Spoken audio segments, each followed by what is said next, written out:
Merhaba arkadaşlar, mutfağıma ve kanalıma hoş geldiniz. İzmir'in nefis sulu köftesini yapacağız arkadaşlar. Kıyma ile birlikte malzemelerimiz güzelce harmanlanacak. Patates, domates ve biberle tenceremizde çok güzel bir yemek olacak. Ben malzemelerimi açıklama kısmında belirttim. Dileyen oradan miktarına bakabilir arkadaşlar. Hadi bir an önce yapımına başlayalım. Arkadaşlar ben kolaylık olsun diye malzemelerimi tek tek rendelemeyeceğim. Rondoda çekeceğim. Şöyle sarımsaklarımı doğruyorum rondonun içine. Soğanımı da yine iri iri doğrayacağım. Bana böyle daha pratik geliyor. Tavsiye ederim. Siz de deneyebilirsiniz. Karabiberimi koyuyorum. Tuzumu, kimyonumu, ekmek içine de koyuyorum arkadaşlar. Bir miktarda kıyma koyup bu az malzemeyle birlikte rondodan geçireceğim şimdi.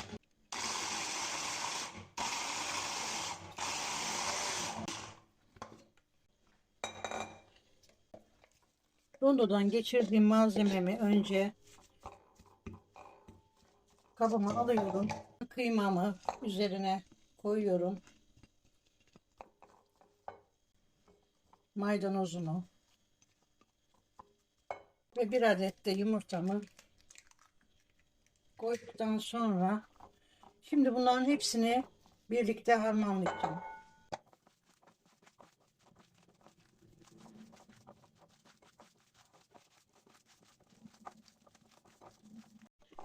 Arkadaşlar köftelerimizin çatlamaması için güzelce köfte harcımızı yoğuralım 3-4 dakika kadar. Evet ben yoğurdum. Biraz dinlenmeye alacağım. Bu arada patateslerimi, domateslerimi hazırlayacağım. Dinlenirken ben şimdi biberlerimi şöyle uzun bir şekilde doğrayacağım. Kabıma alacağım.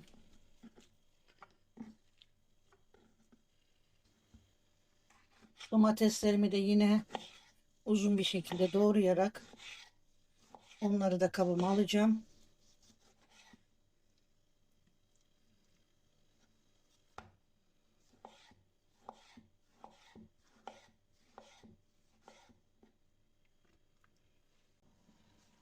Yine onları da uzun bir şekilde doğrayalım.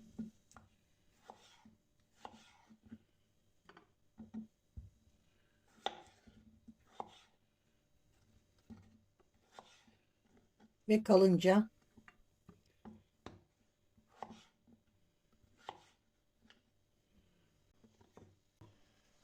Evet.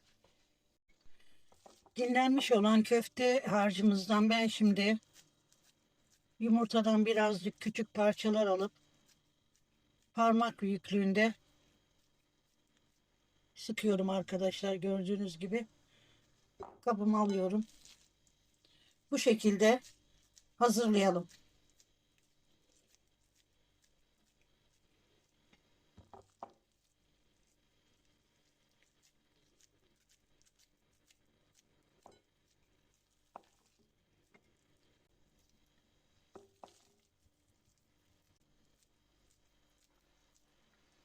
Evet. Köftelerimiz hazır. Şimdi kızartma işlemine geçiyorum. Evet, patateslerimiz kızardı. Hemen kabıma alıyorum ben.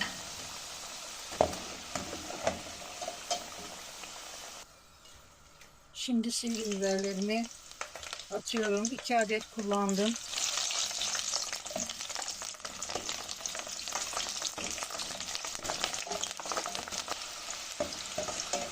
Evet arkadaşlar, biberler de kızardı. Onları da kabıma hemen çıkartıyorum. Şimdi en son olarak köftelerini kızartmaya başlayacağım.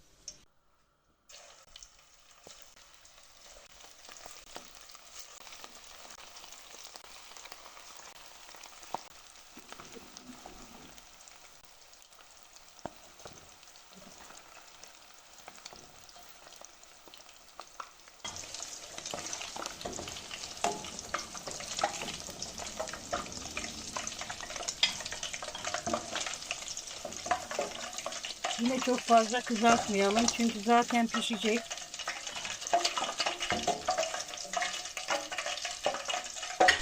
Şimdi köftelerimizi dizmeye başlayalım.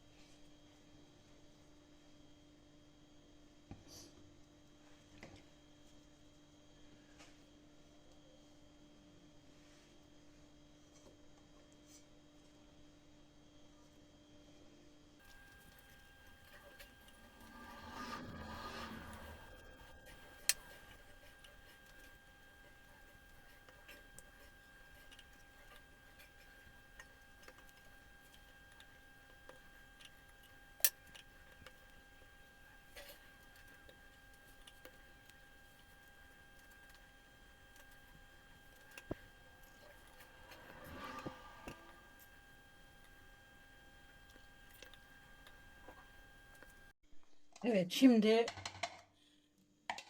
yemeğimizin suyunu hazırlayacağız. Ben bir yemek kaşığı kadar domates salçası aldım. Bir çay kaşığı kadar tuzumu koydum. Şöyle biraz yağımı koyuyorum. Ben sıvı yağ koydum. Siz isterseniz zeytinyağı da koyabilirsiniz. Şöyle bir karıştırıyorum. Bir bardak kadar suyumu üzerine koydum. Bir bardak daha yine koydum. Şimdi köftemizin üzerine bunu yavaş yavaş her yerine dolaştıralım. Hepsini boşaltalım arkadaşlar. Evet. Evet, şimdi tenceremiz ocağın üzerine alınmaya hazır. Evet, kaynamaya başladı şimdi. Altını kısacağım. Yavaş yavaş pişmeye bırakacağım.